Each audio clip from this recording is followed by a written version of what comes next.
Reaction retired DIG NDRF इस वक्त हमारे साथ मौजूद हैं नवीन कुमार भटनागर जी। भटनागर जी, हादसा हुआ, उसके बाद रेस्क्यू ऑपरेशन चलाया गया। आप चूंकि सिविल एविएशन एक्सपर्ट भी रहे हैं, हादसे के फौरन बाद जिस तरह की अफरा तफरी वहां पर रही और यह हादसा रहा, इससे पहले क्या आपका कोई ऐसा एक्सपीरियंस था? प्लीज आप हमसे शेयर करिए, और किस तरह की चुनौतियां और चैलेंजेस इस वक्त वहां पर होते हैं उसके बारे में जरा बताएं। और ये पॉसिबिलिटी भी कि क्या ये मानवीय भूल हो सकती है, क्या वजह हो सकती है हादसे की? और ऑलरेडी 3 हादसे यहाँ हुए थे इंडिया में, लेकिन वो इतने सीवियर नहीं थे। ये सबसे सीवियर था। और इसके अंदर जो है नए चैलेंजेस थे, क्योंकि इसमें क्या हुआ कि जैसे ही ये विमान टकराया, इमीडिएटली फायरबॉल बन गया। फायरबॉल में क्या होता है कि बचने के चांसेस बहुत कम होते हैं, क्योंकि उसमें जो एविएशन फ्यूल होता है वो कोई भी छोटी सी घर्षण से इमीडिएटली आग पकड़ लेता है, और आग पकड़ के वो फायर बॉल में कन्वर्ट हो जाता है और स्मोक क्लाउड बन जाते हैं। तो जो सारे एरिया में जो स्मोक क्लाउड होते हैं उससे दम घुट जाता है, और फायर क्लाउड से इतनी हीट होती है कि वो सब चीज जल जाती है। यानी कई बार ऐसी बॉडीज हमें मिली है जो केवल हड्डियों के ऊपर मांस चिपका होता है, बाकी सब कुछ जल जाता है, आप पहचान नहीं सकते। आप हाथ पकड़ेंगे तो हाथ भी निकल के हाथ में आ जाता है, आपको अंग भंग हो जाते हैं।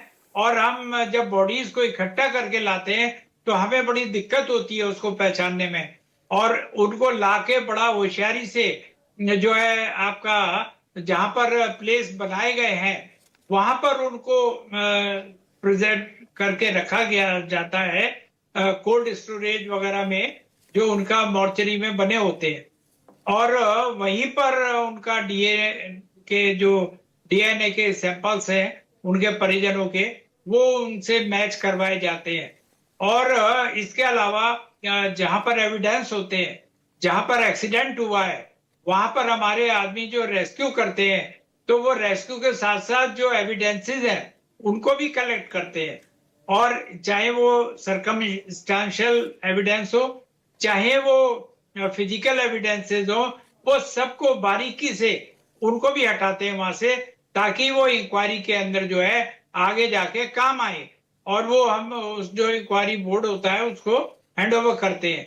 साथ ही जो है कोशिश करते हैं कि जितने हमें बॉडीज मिल जाए जो बचाई जा सकती हैं, उनके अंदर पूरी कोशिश करते हैं उनको बचाने की, उनको हॉस्पिटल भेजने की, और उनको जो है प्रॉपर तरीके से मेडिकल एड वगैरह दी जाती है। जी बहुत शुक्रिया भटनागर साहब, आप बने रहिएगा। लेकिन वाजपेयी जी, आप बताएं, कुछ बड़े सवाल हैं, वो एक के बाद एक सवाल आपको बता देते हैं, और उसके बाद उन सवालों के बाद फिर उस पर जवाब भी हम आपसे चाहेंगे कि वहां पर क्या हुआ होगा। महज 2 मिनट के अंदर ही टेक ऑफ के आखिर ये इतना बड़ा हादसा हो गया। क्या पायलट को इसकी कोई जानकारी थी? क्या अगर कोई टेक्निकल खराबी थी तो क्या पायलट को उस बारे में कुछ पता चल पाया? नहीं पता चला। पहला सवाल क्या है, देखें, किन तकनीकी कारणों से कमी से बड़ा हादसा हुआ है? गुनाहगार कौन है? 297 लोगों की जान चली गई, लेकिन विमान की देखरेख में किसके कारण बड़ी लापरवाही हुई है? मिस्टर वाजपेयी, देखरेख का जिम्मा है, मेंटेनेंस का जिम्मा तो जाहिर है कि जो इस वक्त ओन कर रही है कंपनी टाटा ग्रुप, उसी के पास है। एयर इंडिया इसको संचालित कर रही है, उसकी ओनरशिप अब टाटा के पास है। मेंटेनेंस से लेकर तमाम जो ग्राउंड स्टाफ है, जो टेक्निकल स्टाफ है, क्या पूरी तरह से चेक किया गया था विमान? ये कैसे सुनिश्चित होगा? देखिए, अपेरेंटली ये जो पर्टिकुलर एक्सीडेंट हुआ है, इसमें कोई clear cut telltale sign अभी तक नहीं दिख रहा है।